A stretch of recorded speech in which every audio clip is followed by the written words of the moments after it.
आइए बच्चों, आप सभी का तहे दिल से स्वागत है हमारे इस ऑनलाइन यूट्यूब चैनल पर। आज मैं दोस्तों आपको वर्ग 12वीं से हिंदी का यानी काव्य खंड कविता नंबर 2 पढ़ाने वाला हूं।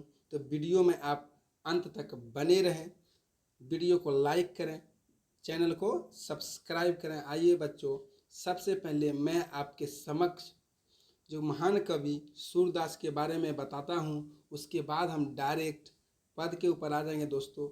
वो पद को एक एक हिंदी व्याख्यान के साथ मैं आपको समझाऊंगा। उसके बाद फिर इसका नेक्स्ट वीडियो में ऑब्जेक्टिव के साथ आपके समक्ष दोबारा प्रस्तुत होगा। आइए दोस्तों, वीडियो को शुरू करते हैं। वीडियो को लाइक करें, चैनल को सब्सक्राइब करें। आइए दोस्तों, यह है सूरदास। दोस्तों, सूरदास का जन्म 1478 में हुआ है। यह एक अनुमानित तौर पर रखा गया दोस्तों। एक्चुअली इसका एक्यूरेट डेट किसी को पता अभी तक नहीं हुआ, इसी वजह से ये सूरदास का डेट अनुमानित है। इसका जन्म 1478 में हुआ था दोस्तों। इसकी निधन की बात करें, इसकी निधन 1583 में हुआ था। सूरदास की मृत्यु, जन्म स्थान दिल्ली के निकट शाही नामक ग्राम में हुआ था बच्चों। उसके बाद इसकी जो निवास स्थान था ये ब्रज क्षेत्र में क्रमशः गौ घाट, वृंदावन एवं पारसोली ग्राम के पास था। इसकी शिक्षा दीक्षा की बात करें बच्चों तो स्वाध्याय द्वारा ज्ञानार्जन, काव्य रचना एवं संगीत का विशद ज्ञान एवं अभ्यास, विशाल लोक ज्ञान थे बच्चों। ये बहुत महान कवि थे। इसकी जो अभिरुचि थी, सत्संग करते थे, घूमते थे, पर्यटक थे।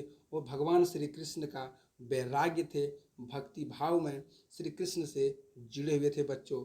इसके दीक्षा गुरु की बात करें बच्चों तो दीक्षा गुरु थे महाप्रभु वल्लभाचार्य, जो इसके गुरु थे। ये आपके एग्जाम के लिए बहुत इम्पोर्टेंट है कि सूरदास के गुरु कौन थे। तो सूरदास के गुरु थे बच्चों महाप्रभु वल्लभाचार्य। इसकी दीक्षा के अगर काल की बात करें बच्चों तो 1509 से 10 में, ये भी अनुमानित है, इसका भी एक्चुअली डेट पता नहीं है। इसकी कुछ कृति है बच्चों। कृति की बात करें तो इसमें सबसे प्रमुख सूरसागर है, साहित्य लहरी है, और दूसरा बच्चों राधार सकेली। उसके बाद बच्चों सुर सारावली, ये सब इसके प्रमुख रचना है बच्चों। तो आइए डायरेक्ट हम पद के ऊपर चलते हैं बच्चों। पहला पद में, क्योंकि ये कृष्ण भक्ति के अनुयायी थे, तो आइए बच्चों पहला पद में किस तरह का भाव है, क्या भाव है, आइए पढ़ते हैं। तो बच्चों सबसे पहला पद में जब भगवान श्री कृष्ण सोए थे तो उसकी मैया यशोदा किस प्रकार से उसको जगाती है, क्या भाव है, आइए बच्चों एक एक पद के माध्यम से हम समझते हैं। सूरदास की ये महत्वपूर्ण रचना ये पद है। पहला पद में है बच्चों कि जागिए ब्रजराज कुंवर, कमल कुसुम फूले। हे ब्रजराज के कुंवर, हे प्रभु श्री कृष्ण, अब आप जागिए, क्योंकि कमल कुसुम फूले, सारे कमल सारे फूल खिल गए हैं, सुबह का समय हो गया है। हे प्रभु श्री कृष्ण, मैया यशोदा अपने भगवान श्री कृष्ण से, अपने लल्ला से ये बात कह रहे हैं। सूरदास ने कितना सुंदर व्याख्यान किया है बच्चों। हे प्रभु जागिए ब्रजराज कुंवर, कमल कुसुम फूले। एक्चुअली बच्चों हिंदी है, हिंदी को आप हिंदी के भाव से पढ़िए, बड़ा मज़ा आएगा।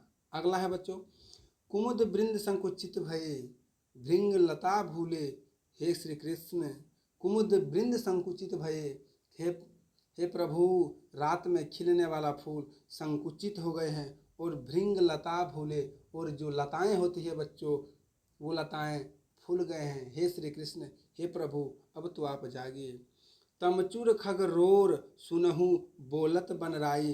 तमचूर मीन्स बच्चों मुर्गा, खग मीन्स बच्चों पक्षी, रोर मीन्स शोरगुल। हे प्रभु श्री कृष्ण, वन में बनराई मीन्स वन, बोलत मीन्स बोलना। हे प्रभु श्री कृष्ण, वन में मुर्गा पक्षी ये शोर आने लगे, वहाँ में जंगल में वन में मुर्गा पक्षी सब बोलने लगे, हे प्रभु श्री कृष्ण अब तो आप जागिए। रामभति गो खरकिनी में बछड़ा हितदाई, हे प्रभु श्री कृष्ण कि अब गैया भी रांभने लगी अपने बछड़ा के पास जाने के लिए। खरकिनी मीन्स बच्चों बथान, जहाँ गाय को बांधते हैं उसे बथान कहते हैं। कि बथान में से बछड़ा जो है, अब गैया जो है रांभने लगी अपने बछड़ा के पास जाने के लिए। हे प्रभु श्री कृष्ण सवेरा हो गया, अब तो आप जागिए। विधु मलिन रवि प्रकाशा, विधु मलिन रवि प्रकाश गावत नर नारी, हे प्रभु श्री कृष्ण। विधु मीन्स बच्चों चंद्रमा, चंद्रमा मलिन हो गया। रवि मीन्स सूर्य, सूर्य का प्रकाश आ गए। हे प्रभु श्री कृष्ण लोग गाने लगे, आइए प्रभु अब तो आप जगिए।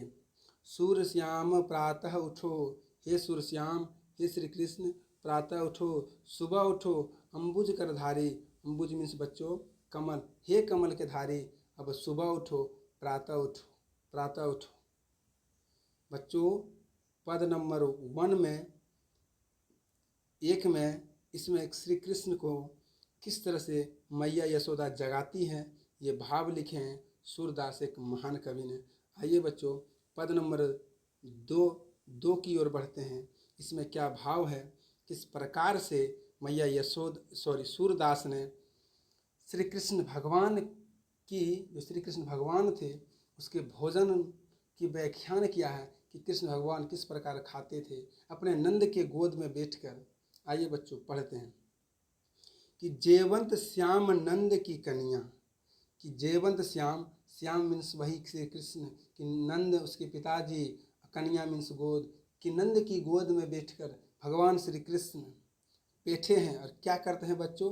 अगला पद में है कछुक खात कछु धरनी गिरावत, छवि निरखत नंद की रनिया।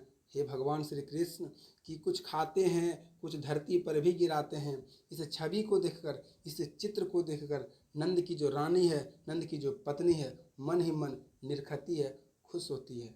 अगला पद है बच्चों बड़ी बड़ा बेसन बहु भातिन, उस आंगन में बड़ी बना है, बड़ा बना है, बेसन बहुत प्रकार के भोजन बने हैं, लड्डू बने हैं, व्यंजन विविध आंगनियाँ, उस आंगन में अनेक प्रकार के भोजन बने हैं बच्चों, अनेक प्रकार के भोजन बने हैं।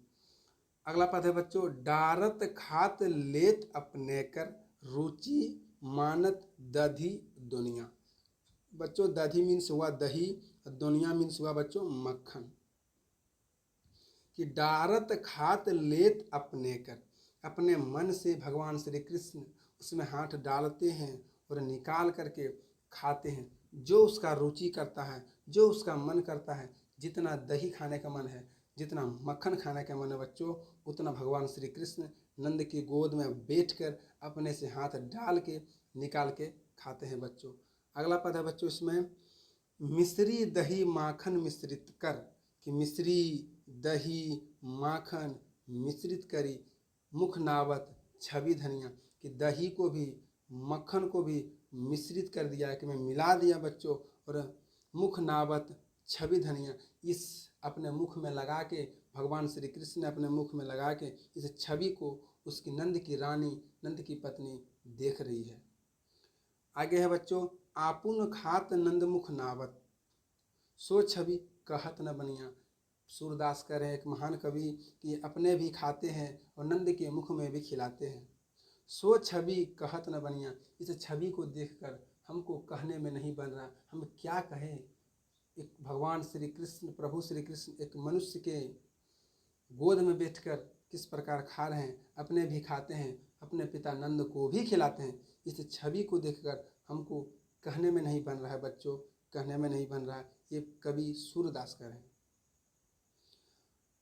जो रस नंद यशोदा बिरसत, सो नहीं तीहू भुवनिया, कि हे कि जो रस, जो आनंद, जो खुशी मैया यशोदा के पास है, वो रस, वो आनंद, वो खुशी तीनों लोक में नहीं है, क्योंकि स्वयं भगवान श्री कृष्ण उसके आंगन में अपने पिताजी के गोद में, नंद के गोद में बैठकर खाना खा रहे थे दोस्तों, भोजन कर रहे थे। अगला पद है बच्चों भोजन करी नंद आचमन लीनो, जब कृष्ण भगवान ने भोजन कर लिया, वही करें सूरदास कि भोजन करी नंद आचमन लीन हो। जब कृष्ण ने भोजन कर लिया, आचमन मीन्स कुल्ला, जब वह भोजन करने के बाद कुल्ला करते हैं तो मांगत सूर जुठनिया।